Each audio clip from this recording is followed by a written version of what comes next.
mas magandang mamatay sa digmaan.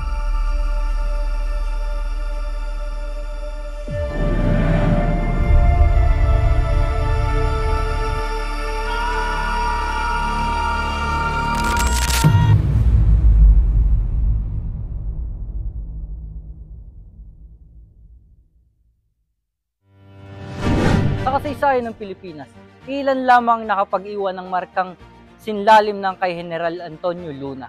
Ngunit sa gitna ng digmaang Pilipino at Amerikano, hindi lamang mga banyagang bala ang kanyang kinaharap, kundi pati ang mga sariling kapwa Pilipino. Sa likod ng kadiliman ng kasaysayan, buksan natin muli ang kwento ng buhay at pagkamatay ni General Antonio Luna.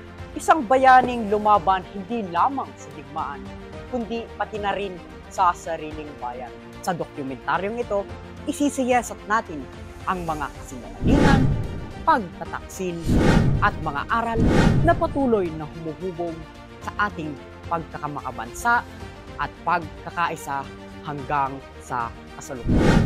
Hanggang ngayon, nananatili ang tanong na bumabalot sa madilim na kasaysayan. Sino nga ba ang nagtutok sa pagkamatay ni General Luna?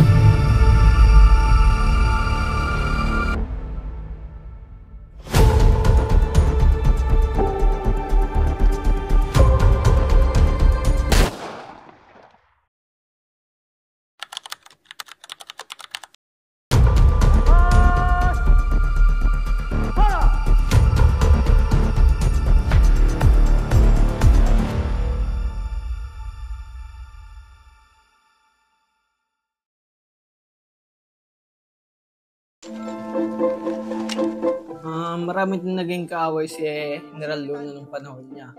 Dahil siya ay stricto at marami nayabang sa kanya. Kaya madami talagang gusto magpapatay sa kanya. Nasa maling ulo ang utak ng inyong pinuno. At hindi naman ganoon kalaki ang utak niya. Mula noon hanggang ngayon, pinagtatalunan pa rin kung si Aguinaldo nga ba ang nag-utos ng pagpatay. Ngunit may ebidensya nagpapakita ng mas komplikadong kwento. Isang kwento ng panloob na kapangyarihan at tiraniya. Salamat mga Ginoo. Kailangan ko muna ng panahon para mag-isip. Kilala si Luna sa kanyang mahigpit na pamumuno. Isang matapang at mahigpit na leader na di pumapayag sa anumang kahinaan sa loob ng hukbo. Pinanganak noong ika-29 ng Oktubre, taon 1866. Bata pa lamang ay kilala na siya sa kanyang talino at tindi ng kanyang paninindigan. Ito ay nahasa at nahubog sa kanyang pag-aaral sa Europa. Ngunit ang kanyang matinding paninindigan ang naging dahilan upang umusbong ang isang alitan sa gitna ng revolusyon.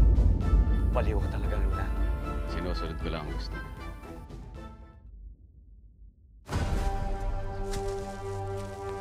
Ika-5 ng Hunyo taon 1899, katahimikan ang bumalot sa kumbento ng Kabanatuan. Ngunit sa paligid, may nag-aabang na unos.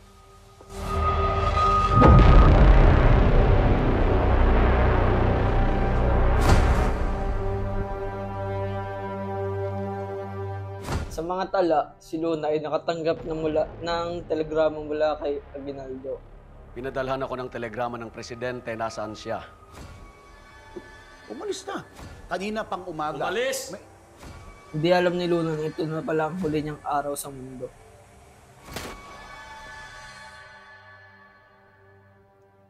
Punong-puno na ako sa mga marikas na yon. Ni Cornelius! Sino ang tangang nagpaputok? Bunjeta! Sino?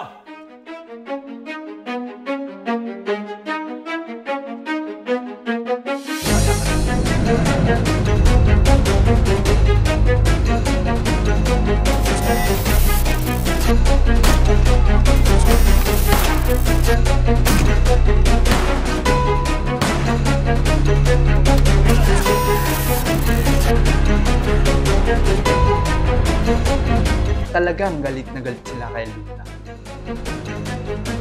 Nagtamo si General Antonio Luna ng mahigit 30 sugat mula sa pinaghalo-halong itak at bayoneta. Miski kalahati nito ay sapat upang pumatay ng kahit sino.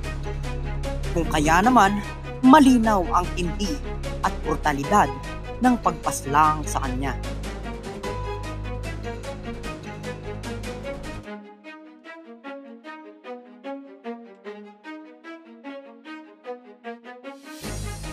Ilang buwan makalipas ang pagpatay kay Luna, bumagsak ang mga natitirang teritoryong hawak ng Republika. Kasabay nito ay ang pagsuko ni Aguinaldo sa mga Amerikano.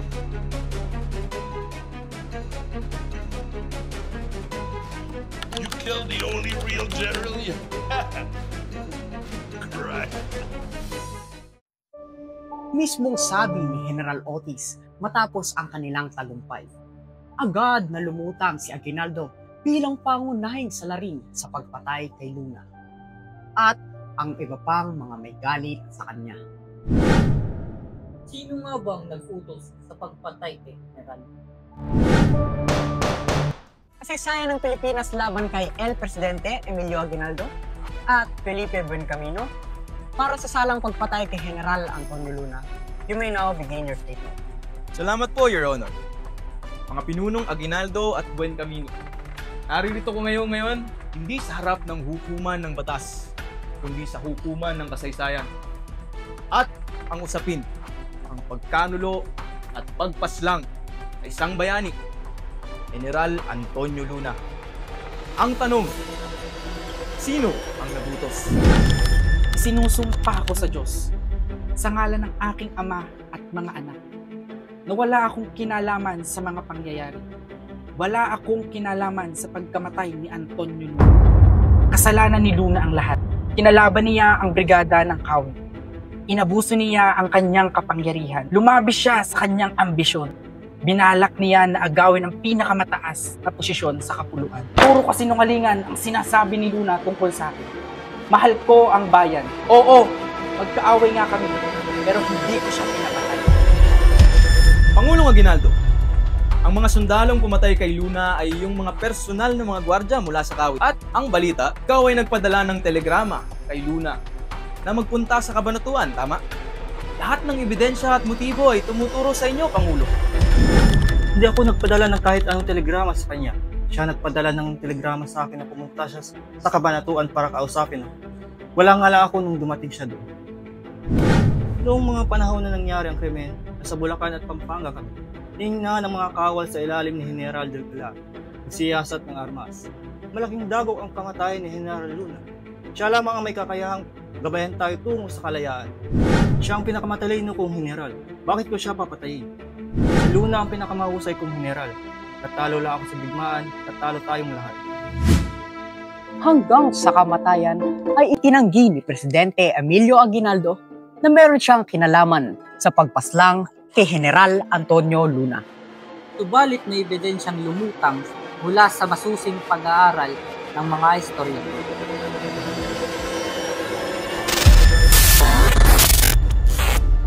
Ganun naman po ang mga Pilipino. Laging inuuna ang pamilya. At yun din ang sakit natin. Kaya nating magbuwis ng buhay para sa pamilya, pero sa isang prinsipyong makabayan.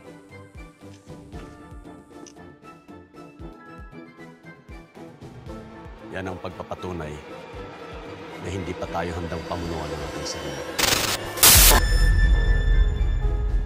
Ano? Nagalaw pa ba yan? It's not Aguinaldo. It's Aguinaldo's mother. Si Doña Trinidad Fami, kilala rin sa bansag na Kapitana Teneng, ina ni Emilio Aguinaldo, di umanong nag-utos na paslangin si Luna ayon kay Ambet Ocampo. Sabi nga sa ilang kwento, habang nangyayari ang pagpatay, pinapanood siya mula sa bintana ng kumbento. Di lamang nanonood, kundi nagbibigay ng mga salita na tila nag-uutos sa krimen. Ano? Nagalaw pa ba yan? Ang kanyang nasabi sa mga pumatay. Ang pinagbasehan ng teoryang ito ni Ambet Ocampo ay ang 2 librong ito. Sa footnote nito, nakasaad, "Induced by dominant advisors, especially by a woman whose affection he could not disregard." Ayon kay Juan Villamor. Ngunit ano ang motibo ng ina ni Aguinaldo sa pagpatay kay General Luna? It's excessive maternal protection. Balita nila, parang nagmamaniubra si Luna para palitan si Aguinaldo. Ang nakakatawa lang, hindi yan lumalabas sa mga libro. Kaya't narito ang katotohanan. May motibo ang gabinete, may motibo ang pamilya.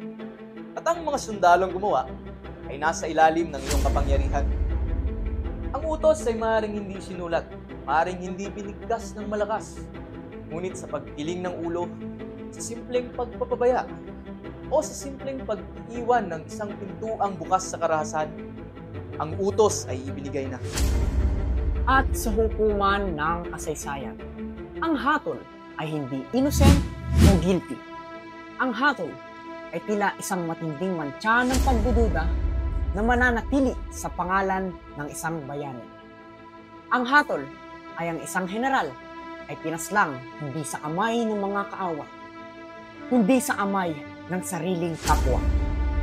Tama ang general. Ang pinakamatinding kaaway ng mga Filipino ay ang ating mga sarili.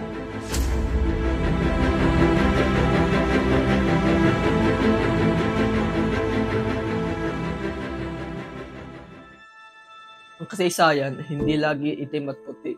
Sa kaso ng pagpatay kay General Antonio Luna, marami pang detalye at pananaw na dapat nating isaalang-alang bago tayo gumawa ng konklusyon. Malagang tandaan na ang mga pangyayari noon pinapapalibutan ng politika, personal na alitan at mga lihim na hindi pa lagi na susulat sa mga tala.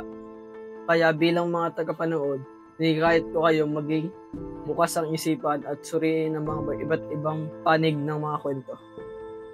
Di sapat ang isang version lang upang malaman ang buong katotohanan. Dapat natin basahin, tinggan, pag-isipan ng mga agrobento ng iba't ibang historiador, pati na rin ang mga ebidensyang may basehan.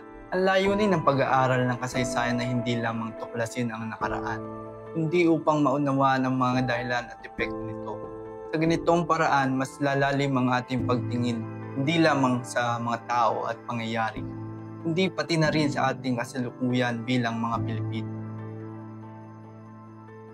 Mga kapatid, mayroon tayong mas malaking kaaway kaysa mga Amerikano. Ang ating sarili.